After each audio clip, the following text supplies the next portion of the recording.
Hey guys, Lucid, welcome back. I got another episode for you here in our Hellenika game. And yeah, so if you recall, um, we had basically made Agartha rage quit last episode. Which, looking back on it, you can. I mean, I was recording most of this stuff real time, so you could see I was I was like legit concerned about pissing off the player horrendously by doing this. But it just seemed like the best way to start with this nation by far. So unfortunately, you know, we had to find an early victim. And doesn't feel good being a victim. But, so this is now AI Agartha, which is why they attacked with in a hopeless situation. But honestly, okay, so rage going AI, not cool, guys. Don't do it. But in this particular situation, there's nothing for the AI to do. So, I mean, I think, like, I don't want to play with people who rage go AI. But if he were just like, hey, he wouldn't even need to ask, really. He could just be like, hey, man, I'm done. I'm going AI. And that would be the exact same thing. So I don't know. And I've literally killed all of his shit. So there's no problem going AI, but anyway. It is a weird thing with I mean, vanilla is set up where this can happen to you, by the way. Like, there are nations that will do this to you. The difference with vanilla is most of the time, there are a few strats, particularly with, like, Utgard and, basically any of the, if you go for a Hellbless on a nation like Niflheim, you can potentially, like, immediately cap, Kalem or some other cold nation, and you can have hurlers in your army where you break through the fort really fast. And then you don't take the hurlers in the fort battle, you just take, like, your mean blessed giants, and you can do this in vanilla. So this is something that can happen in vanilla, and it's something you have to think about when you do pretender design. I would say this is like an extreme, though, because normally, like, for example, if you look at Ime Ashdod, which is a nation that can very quickly just walk up to your cap and, like, you know, camp out on your cap and basically kill you. They can't siege you down quickly. The problem if you do that is then you've definitely screwed over the player who has their cap being sat on. But they're going to be screaming for help, and you can't finish that quickly because it's going to take you 5 or 6 turns often to break through the cap wall. So yeah, that's all. Those are all tricky reasons. Why it's so good on you, I think, is because we have a lot of siege strength, so we can break through it quickly. So what we do here is basically I put everybody on my god, and to have the little morale bonus. We've cracked the fort now, so we're going to storm it. I guess I didn't save it with my orders in it, but what we're going to do is we're going to put these guys at the front, and everybody's going to be on attack rear, except for our super combatant dudes who are going to be on attack closest. And what that's going to do is it's going to make everybody's going to just plow through, but once they get through, my chaff is going to run to the back, try to kill the mages and stuff. And then the bottlenecky points on the wall, my super combatants are hopefully going to get in, and they're going to kill the stone hurlers, because I want to kill them quickly, because actually those stone hurlers can really fuck my dudes up. If they just sit there puddled up beneath the wall for too long. So anyway, that is the plan. I probably put a little more finesse into what's actually going to happen here. Positioning and all that, but anyway. Mostly it's just attack rear with these guys in the front, and then these guys on attack closest, okay? Yeah, I sent somebody back to come pick up these idiots too and turn off repeat recruitment. I've got enough tribesmen now. But at this point, the cat's out of the bag, but I've got a nap with these neighbors, and I think people don't really want to fuck with me, because I'm obviously pretty scary right now, so they'll probably just wait for my death guest to burn me away. Or they'll coalition once they're done expanding and then attack me. So We're going to expand with both these guys. 15 I have found is enough where some of these guys won't get blessed. So if you don't have 2 priests when you're above 10, some of these guys don't get blessed, and then those tend to die in combat. So anyway, we're going to take both of them and head up there. Here, I think we put these idiots on, and I think we try to take this out, though we're probably going to take some. This will probably be like a few losses, but we'll go ahead and just pull up the next turn and see what happens. I am tempted. Well, no, I'm not tempted. We need both of these guys casting apocatasis, however you say that. Anyway, we need 2 casting it to hit the hurlers on the wall. But let's go ahead and pull up the next turn.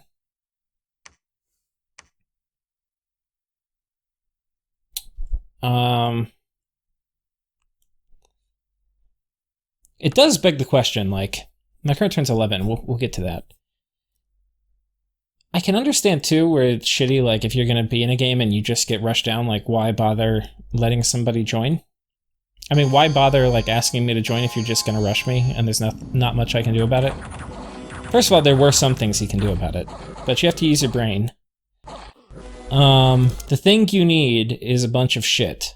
Like, you just need numbers, and if he had done a choke point here where it's actually almost the perfect PD type, which it doesn't look like it, but a shit ton of these guys and a shit ton of archers, like if he were able to get this up to 40 or 50 and then have some beefy guys in the front, he would have probably killed my army and maybe killed my god.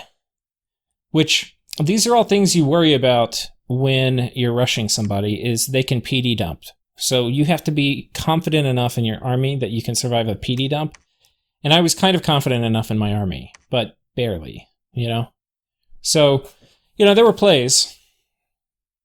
The Agartha PD type is, it's not really great. In fact, this would have been, I think, the better spot.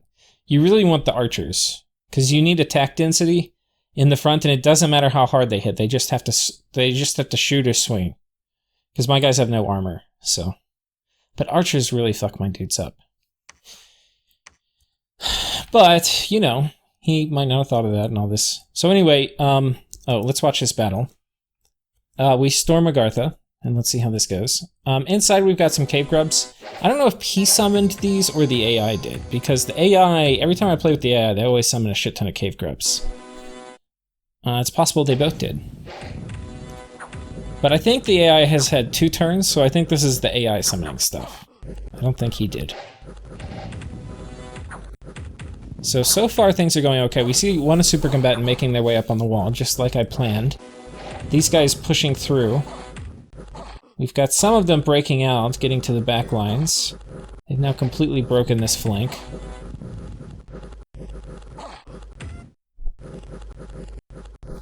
Turn this on so we can kind of see what's happening a little better. The mages are dead. The armies are routed now, so these guys are coming off the walls. But they will not be saved.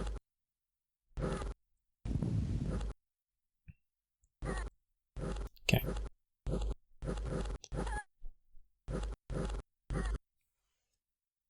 So, that is it, guys. We have taken it. Could the player have done better here? Not really. There's nothing this early in the game you're gonna script. I mean, the AI probably did better. I mean, because they got cave grubs and shit, and they summoned a sentinel. There's nothing the player was gonna do, I don't think, to save them from this. They couldn't flank. I don't think there's nothing I can think of this early, because I didn't have any research. Which is why I rushed them. Because once they got magma children and shit, there's stuff they could do. I think rushing Agartha was just the absolute right choice. I mean, the Diplo fallout can be kind of shitty because obviously people are going to be looking to coalition me, but God, I've been getting coalitioned like every game I've been in for the past 3 or 4 games. Not every game. No, that's not true. I feel like it's been happening a lot though. But that's not true. It hasn't been every game. So anyway, if it's going to happen to me, I would rather have it happen with 2 nations. And as I feel it starts getting closer, I might start publishing my income, just so people aren't so threatened of me. I'm like, guys, I have death scales and I have 400 income. Like, chill out. I don't know how much that's going to do, to slow down incoming aggression, but we'll try. So, so ideally what I would like to do is take this guy. I would like to expand with him, like go take this maybe, and then send my pretender out and take this. But unfortunately, Sweaty Man Dance must build a temple. And we're going to go ahead and get one of our blood mages. And we're going to get some Blimey cows, because this is a cave and we can recruit them. This is going to fix the supply issue in my army so I don't starve, which is... As we get their Doomstack bigger, that's going to be a real risk. And then these guys are also nice too for just attack density and stuff on like super combatant type guys. They're good units, and they have no upkeep. So we're going to get 10 or 12 or 15 of them. And then we're not going to worry about supply in our army anymore. The problem is we're going to have the long-term plan. So let's think about it this way. This capital is going to be generating a lot of troops. This capital is going to be generating a lot of sacreds. What I want to do is I want to finish expanding, use Sweaty Man Dance, and get him back on this side of the map. Because he's going to be able to lead around a sacred Doomstack. My god is going to be leading around a non-sacred Doomstack. So I'm going to have 2 Doomstacks, one for each capital. That's how I'm thinking about it. And hopefully that can ward off pesky invaders. But we have a problem. One problem is Agartha has, as the AI, has gotten mercs. And so they're going to attack me, and I only have 1 PD. And look, with this kind of income, we can't afford to do PD dumps to catch these, especially like 4 sets of PD to potentially kill them. So that's annoying. What I think we're going to do is we're going to let them attack, and then we'll attack them. So we're building a temple here. We're going to move out. I think we take these dudes and move in patrol here or something like that. I kind of want to get the unrest down in Agartha. That's 17, which isn't terribly high, but that's like an 8% income hit. Which when you're as poor as I am, that's a big deal. I was kind of hoping my income scales would stay out of here a little longer, but so be it. The other thing, there's a few other things that just I want to put on the radar. One is I want to cast Blood Fecundity, which is Blood 4. I want to cast this in Agartha especially, and in you a little bit. So we'll probably be using my Pretender. We'll probably go to Agartha, cast it, travel to you, cast it, travel back to Agartha with the Earth spell. We have like an Earth teleport to travel between things. It's only 1 Earth gem. So we'll probably do that, get it in both of them. That'll give me a bit more income, and it's going to slow down the decline of my population. And so I think it's worth the slaves, but that's going to be coming up later. Early blood slaves are going to go, once I finish construction, they're going to go to imps. So anyway, we're going to expand this way. We're going to build a temple. Here we are going to have 2 expansion parties coming out. One is going to be on this guy, and they are going to make their way down here and go wrestle these elephants. Which elephants you normally have to be scared of, but this guy murders elephants. So that's going to be his job, hopefully. At least worked in tests. These guys are going to hold an attack, and then he's going to do blessing, like so, and then we're going to send them down here.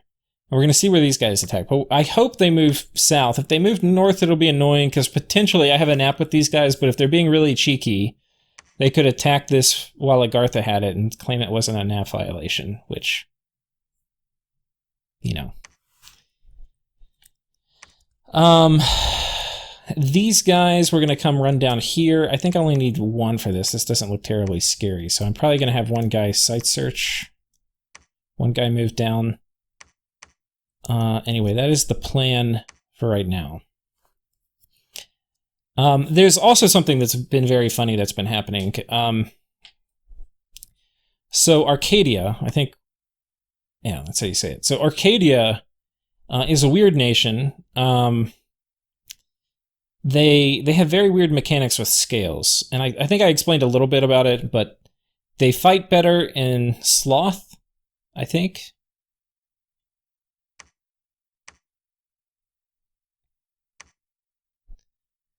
Yeah, they fight better in sloth. But then they have all these people who can raise scale, like improve scales, but when they improve scales, They also tend to improve productivity, I think.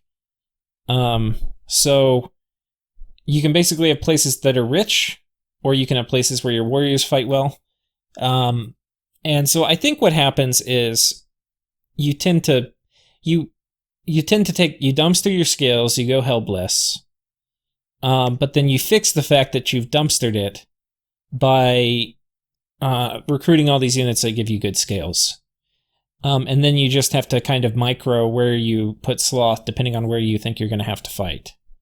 So it's a kind of weird nation, but they had gotten a pretender, which they didn't really want to reveal, but we were considering restarting the game because they got a pretender that auto-summons these commanders that cause the scales to change, and you can also research with them and site search with them. So it's a pretty good feature. You get on average, I think, like almost one a month. It's like 0.8 of one a month. And they hadn't gotten one yet, and their pretender was awake. So then it's like, what are the odds that they've had their pretender awake the whole time, and there's an 80% chance they get one every turn, and they haven't gotten one yet? Well, that's not quite true. There's not an 80% chance they get one every turn. On average, they'll get 80% of one a turn, but sometimes they get more than one. So the chances of them getting none, because it's like a separate roll it's like 4 separate rolls for 20%. Which, anyway, the odds of them not getting, or of them getting none on any given turn is 40%, I think. So anyway, it's then, what are the chances of them not getting any for 8 turns?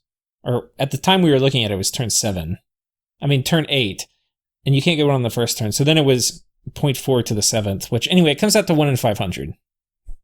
So they had a 1 in 500 unlucky streak of not rolling any of those guys at the beginning.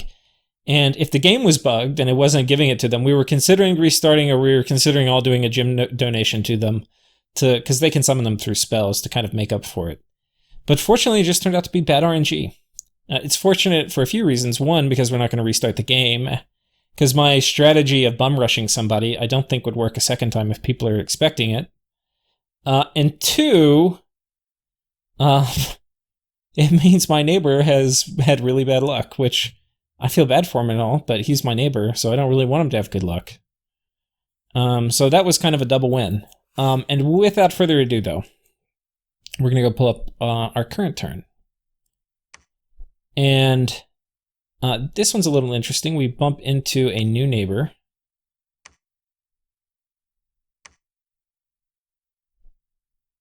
And the new neighbor is Calum, who is being played by Aether Nomad. Now, he had a bit of an issue in expansion in that he had gotten an Awake Titan and was using it to expand. But unfortunately, I wonder if we kill any. But unfortunately, while he was expanding, he ran into a set of Indies with wizards, and the wizards killed him. So there you go. You test expansion, you think you know what's happening, but then a bunch of just mages you couldn't have seen in the scouting reports, they pop up and basically kill everybody.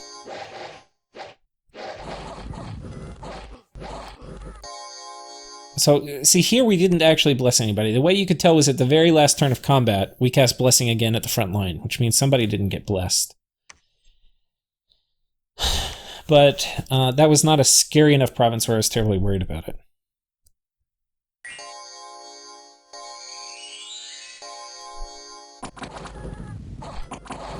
Just want to get some action shots here.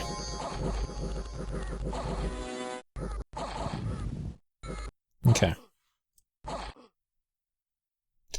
Then coming down here, this is our god moving in. Now, guys, the long-range plan, and by long-range I mean like in 10 turns, we're going to have an army full of these guys, these war bolters. Can you imagine these guys, Fortitude, Regen, they've got a 23 defense check for like a 40 protection shield? Oof. Can you imagine? And not long not 10 turns, but 15 turns, we'll be having solar eclipse up every battle, so it's going to be in the dark. So humans trying to hit them are going to be having a stat penalty just like, well, not, this is really bad because he's all crippled and shit, but, you know. It's going to be like a 3 stat penalty. So they're going to be doing an 8 roll against 22, otherwise they do no damage. And then if they do damage, it's going to go through Fortitude and Blood Bond. And this guy's surrounded by other thick dudes with Fortitude Blood Bond. The thing I'm going to have to be careful about is how... There's a Necromancer back here. The thing I'm going to have to be careful about is how do I mix these guys in with my normal troops? And the reason is because they're going to be harder to take damage, but my normal troops will, and they can bleed damage to them through Blood Bond, so... We'll have to see. Now this guy's at 52 experience. I think this guy's higher. He's at 60. He's going to be a little higher after the battle too. So he is... Bobo is very, very close. Very close to hitting the 70 threshold. So we're going to move Bobo up here as we attack this, and I think this will push Bobo over the threshold. And he's going to evolve into his second form, which is going to... We're then going to put him on a fast train to you. Actually, yeah, he can get there in 2 moves, I think. But we could also take him home, and then he could teleport. But anyway, a fast ticket to you, where we're going to upgrade the fort. And we're going to be expanding here. Now, we could go and attack this turn. I think Arcadia has Heat Dominion. So even in winter, I don't think they're going to be able to cross here. And if they... I just don't think they're going to try to pull that shit. So I'm not in a hurry to go expand this way. So anyway, we're going to come down, take this next turn, but I'm going to spend a turn site searching, because my god's pretty good at site searching.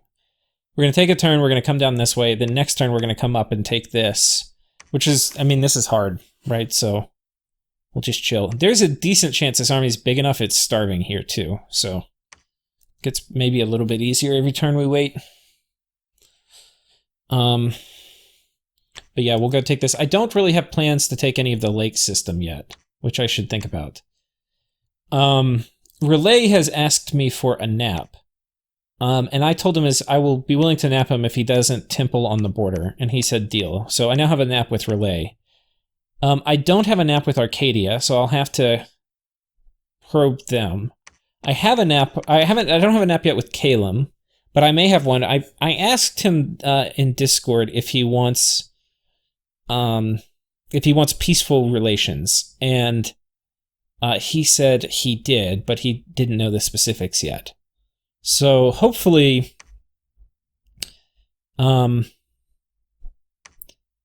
hopefully he's game for peace. And I forget where Calum's cap. Calum's cap is right here. I don't think he's going to make a play for this.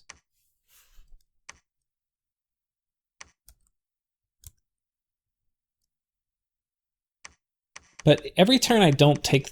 there's a decent chance this army stands still. I kind of want to bounce into them.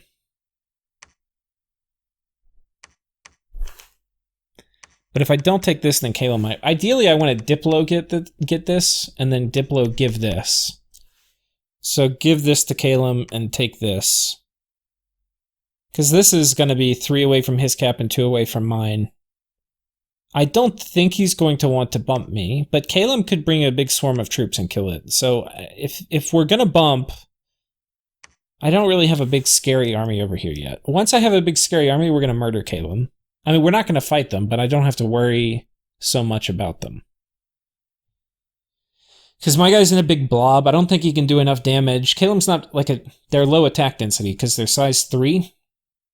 And they're low strength. So as long as I'm in a blob and I don't get like scattered out where I can get picked off, I think I win in a fight against Caleb. Until they get things like Thunderstrike, which would hurt. Thunderstrike would be pretty good because it's going to dodge the Fortitude. So it's going to be a lot of fucking damage. And then the Blood Bond will still work, but it'll kill a lot of things even with just Blood Bond. So in which case it's actually worse because it will kill them and then spread some of the damage to everybody around them. So that is something to think about. Definitely something to think about. And the War Boulders aren't going to help. The War Boulders aren't going to help. So we'll see. Hopefully I have a border I'm okay with them, which would basically be me getting these two and us just having a line. If I can't get a border that I'm okay with, I might, as much as I hate to do it, I might have to rush him too. Because once he gets Thunderstrike, it's going to be sad. And this isn't a nation where you have a ton of flexibility and stuff you can do. So, like, I can't, the only way for me to get shock resistance, and there's not even a way, because the only thing that's going to give me shock resistance is going for Alt-8, where you get Gaia's Blessing or whatever, which is going to give you 5 of every resistance, but it also gets cast with Army of Gold, or Army of Lead, so it's like, okay, you basically get resistance to everything but shock. So air magic's going to be a little bit of a motherfucker for me as the game goes later. We will have some things we can do, but they're not going to be great. But yeah. So the first plan is get an Angel Egg. We want to start that journey. This is a little greedy, but I've been so anti-greed. I've been so just rush, burn shit to the ground, be strong now, that I think a little greed is in order. Because I need to shore up my late game as my land withers away from death and bad scales. So we'll be getting an Angel Egg. We're going to be doing it most likely in Agartha. So I'm recruiting this guy. We're not going to be able to do it next turn or the turn after. But hopefully we'll be able to do it not too long after that. I am going to be spending a fair amount. I'm going to get at least one more Thinking Protozoan before we do an Angel Egg. Because I want to get Construction 2 really fast so that I can start making Imp Familiars. The final thing we have to do is we have to pick where our next fort is going to be. Ideally, our next fort is here. So that will be tricky though. Because there's another player, I don't know who, is going to spawn, I think. They're going to spawn in this swamp. So they're going to want this. There's a very high chance we bump, and if we bump, I have no idea what is going to happen.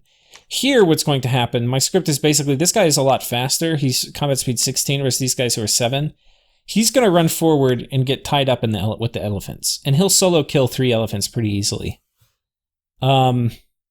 These guys are going to come behind, and they should be getting, hopefully, there about the time that this guy has routed the elephants. And then all of them are going to run forward and kill the slingers and heavy infantry. I'm pretty confident about this battle. I'm very not confident if we rush into an unknown player. The problem is once you get to late winter, like turn 11, bumps are increasingly likely. And you also risk bumping into bigger armies. Like at the beginning, if like a turn 5 bump is going to be against a tiny army, right? But a turn 11 bump could potentially be against a much bigger army. So I would love to have this farmland. I would love to have this cave. But if I don't get them, I'm okay. It's not like the end of the world. But I'll need to figure out where my next fort's going to be. This might be it. I would rather do a fort here, I think, than here. Because this is going to be easier to protect. I do have a nap with these guys. But I don't feel super confident about it. And then ideally this, but we'll have to ping this and see what's here. Problem with mannequins is they have fatigue inflicting strikes. But they only work when they do damage, I think. Or maybe when they hit. I don't know. I would have to bring a pretty big army. You don't want to be underarmed, especially with low armor, against a shit ton of mannequins. So, and even to do a big army, I'm going to need a lot of these cows. So what I'm thinking, we search, we come down here and take this, we take this, and then as we go to these are new provinces, so I can't recruit as I move, but we'll start recruiting guys as we go, and then maybe I come up here and take this throne with the doom stack of like 200. With some cows. You know, that could work. And I could start getting more of these guys now. I mean, there's not a huge reason not to. Especially if I'm not going to be greedy and build another fort super soon. Then I can have 2 stacks of tribesmen, which I can add.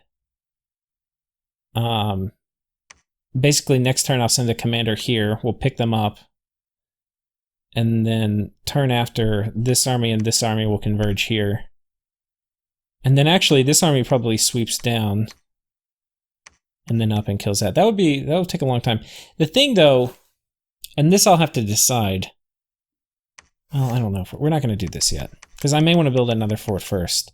The thing I have to decide is, do I want to site search and move with my god? Or do I want to just haul ass over here and take this with an army? What's the movement speed? Oh my god. These guys have shit movement speed. It's 8. But if I ditch them where it's 16, and then the movement speed to get around, it's like, I can go 2 if I ditch the boulders.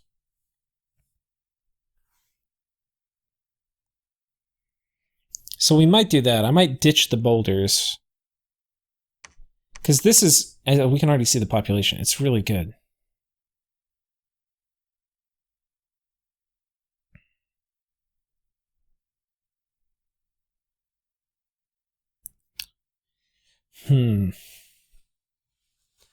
Unsure. Anyway, all that we can decide as we go, but those are the kind of decisions that we have to make. Do we site search and move and slow roll?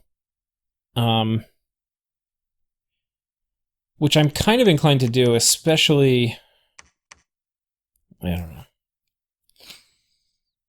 I guess we'll talk a little bit about research, and then we'll call it for the episode. We're doing construction 2 for the imps, like I mentioned. We're doing blood 3. It's going to give me a few things. Primarily, it's going to give me surreal aberration, which I potentially am going to need reasonably soon. Actually, not going to need it that soon. The other thing I'm going to need is leeching touch when I get my super combatants and I empower them in blood. But that, this is all actually a ways off. I think we're going to skip blood for now, and we're going to go straight to Thom 4. Thom 4 is going to give me site searchers, the geomancers. Now, at first I was looking at these guys and I was like, this is a kind of shitty deal. But then I got thinking about, like, Gnome Lore is 3, and this is going to do, like, fully site search Earth when he goes plus 1 other thing. But he'll do it every single turn, and then when he's done, he gets to research. So for a little bit, it's going to be a lot slower than Gnome Lore, but in terms of, like, the constrained resource being mages that I'm producing, it's still going to use their turns efficiently. It's just going to delay the income I get from the gems compared to Gnome Lore. So I want to get there and get a few of these guys out, maybe like 3. And then I potentially want Beastmasters in my army. And then Witch Doctors, I forget what these cure disease. So these are a way to bootstrap into into death, because they will convert disease into death gems, and there's a way to farm those. But the Beastmasters are what make this not a greedy pick, because Beastmasters in my God's army are huge, because I'm going to get Sacred Lions, which are the shit. So, and then they come back every fight. I don't care if they die. So I just put them in the front, they spawn some Sacred Lions, and then that's that. So, I think the Thom 4 rush is actually the play. Then the Blood 3. Then we go for Alt 4 and Enchant 4, and then we go Alt 7. But I really got to get my research going. The other thing I could do is send this guy out to site search, because he can site search for blood and death. I'm not going to do it while I've got these Agarthan armies roaming around, but maybe, ideally they don't move, we hit, and I kill them, and then that goes well. The other thing I'll just say as we close is this turn could go really badly. I could bump here and here, and then we could miss each other, and Calum could take this, and then the game's going to be looking a lot less bright. I mean, I'm still obviously in a pretty good position having somebody's cap at turn 11. I think I had it at turn 10, because I didn't take it this turn. Took it last turn.